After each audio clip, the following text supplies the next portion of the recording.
am here once again with my partner in crime, Devon C.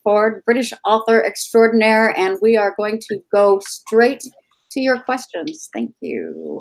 Hey, Dev. Hi. Hello. I don't know about extraordinaire. I don't know. You're pretty good. Odd. I'm odd, not extraordinary. Okay. One from consistently Christy on the email. What are your recommendations and advice for new authors who can't afford the editors they need? Betas, books and programs, anything like that? There are a number of things that you can do, and don't always assume that you can't afford an editor, but let's go back to the very beginning. So you've got your book done and you're really excited about it, and of course you want to get it out there as soon as you possibly can. Editing and covers are really high though, and you're not sure how you're going to manage it. Let me offer some advice. Number one, stick it in a drawer for at least a week, then come back and read it again.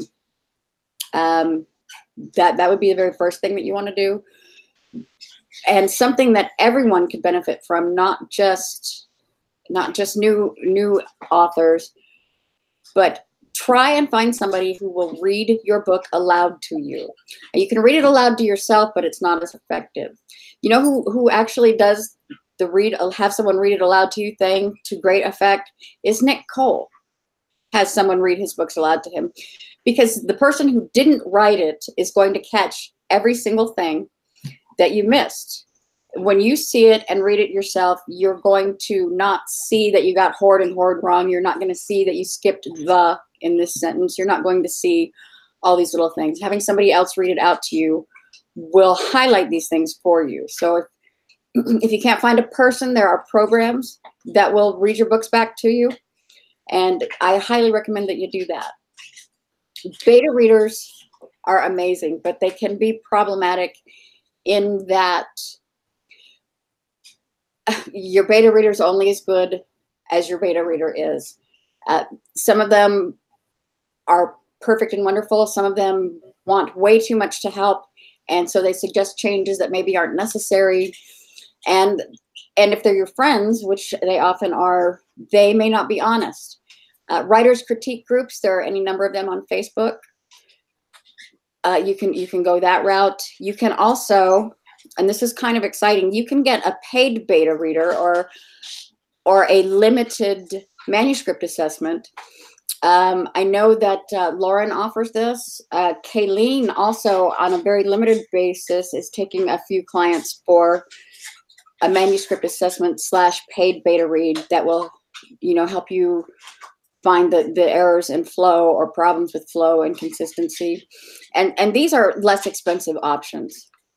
And in terms of when you're ready for an editor and you can't afford an editor, don't assume that you can't afford an editor. Go find some professionals, tell them what your situation is, and get a sample edit. And maybe that editor will be willing to work with you on a payment basis. Or maybe they can recommend somebody that will. So don't assume that you can't afford it. Figure out how you can.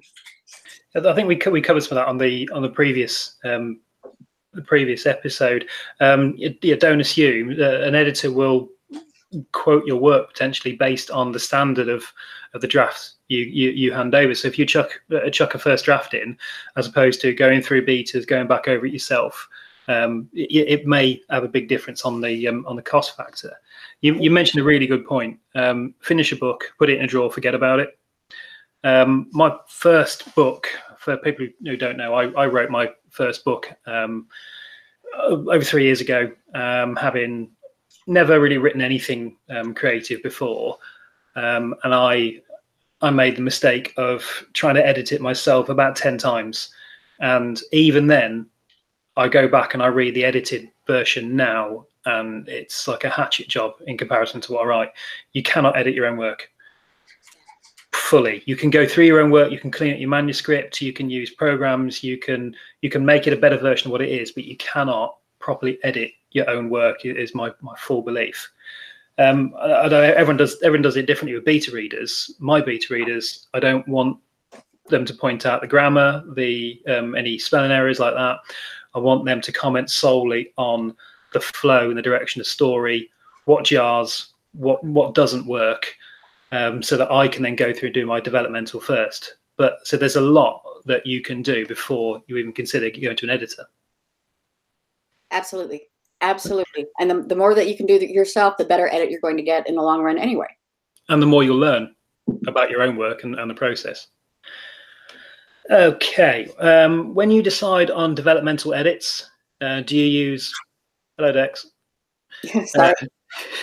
Do you use an editor that is specialized for the task, or does one editor, does editor Jedi training, I would assume a master's or PhD, mandate that you learn both? That's a question in from Walt.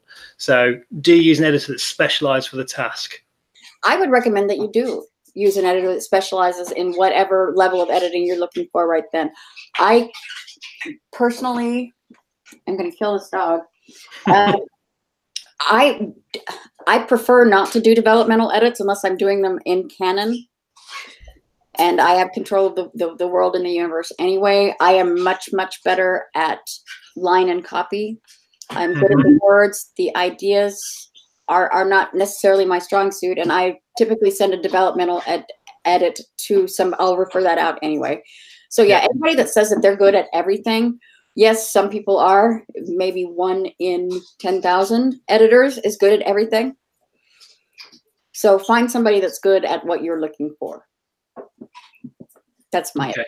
Which leads me on to actually my question. So is there any particular genre that you don't enjoy working on particularly? So I know there's an editor I was working with who just isn't interested in science fiction whatsoever. So pretty much anything that goes from me isn't going to sit with them. So what's your favorite and your least favorite genres? I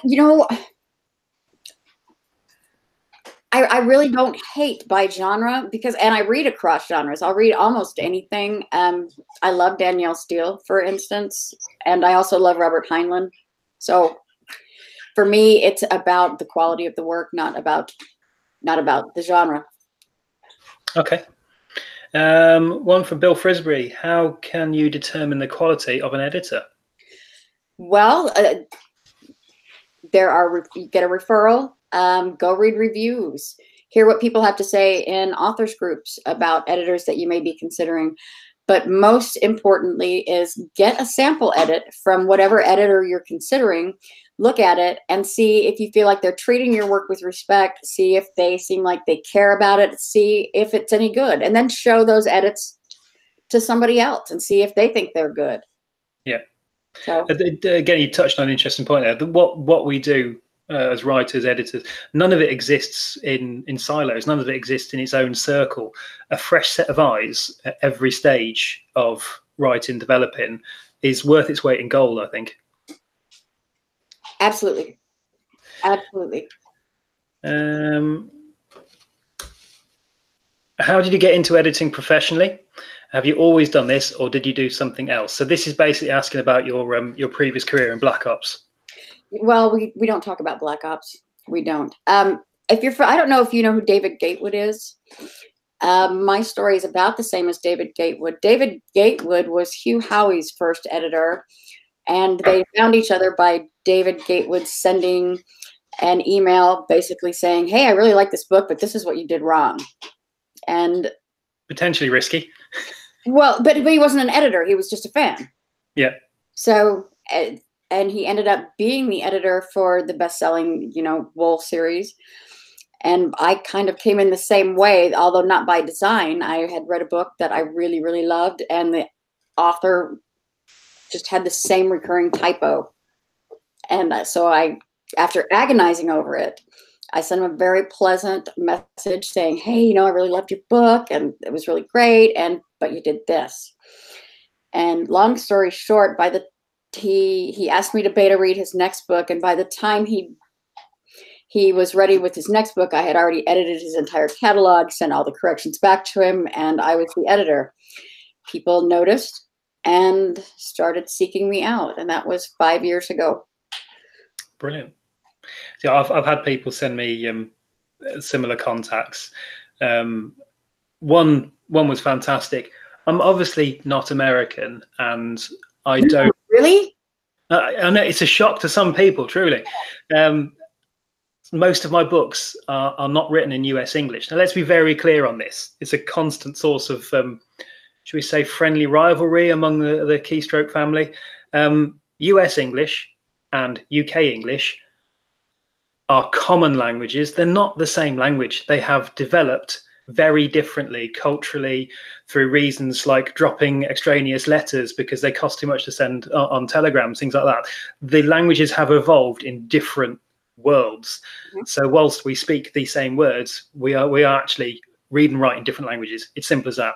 So having an email that was, I'm gonna just outright call it unfriendly, telling me that I keep putting U's in words and S's instead of Z's, and that I'm wrong.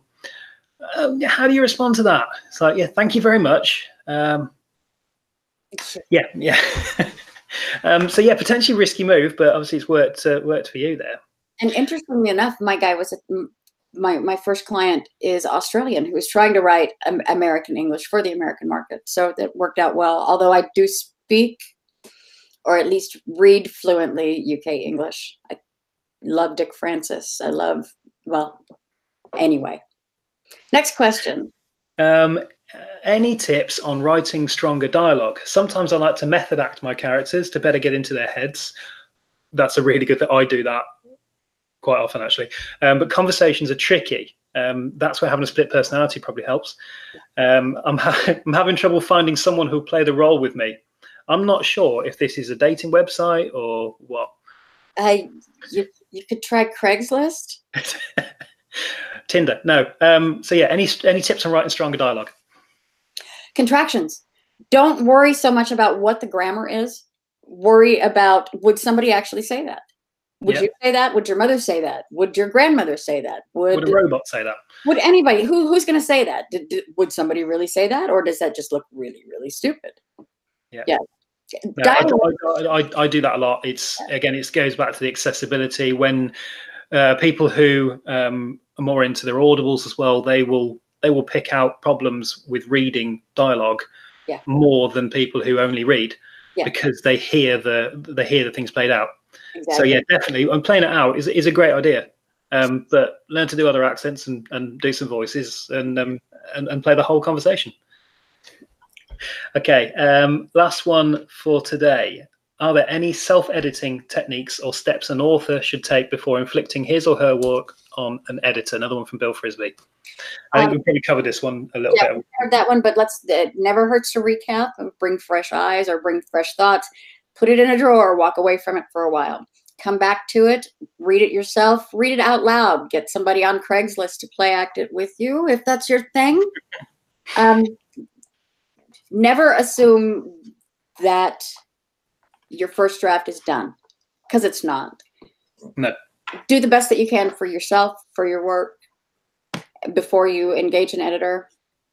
Yeah. Read it aloud. Get somebody to do it for you. That's if you can only do one of the things you can only do one of the things that we talked about, get somebody or some program to read it aloud for you. Yeah. It's that thing of fresh eyes, isn't it? It's always fresh eyes. A first draft only needs to do one thing, in my opinion. It just needs to exist. Yes. Because without a first draft, you have nothing to work with. You have nothing to develop. You have no story. Your first draft is your story. I've likened this before to like Ed Sheeran busking on the London Underground. Mm-hmm. What you hear from his 3 albums in the top 10 is his music, but that's his music that's been through a production process. That's exactly the same as your first draft. He was singing his first draft on the Underground for pennies, and then he's making millions after the production process. That's how you've got to see the start and end of your developing. Yes, it's a process. It's never done the first time. Excellent. So, hey, thank you for your help with this. I could no problem. Anytime. All right, I'm going to take you up on that.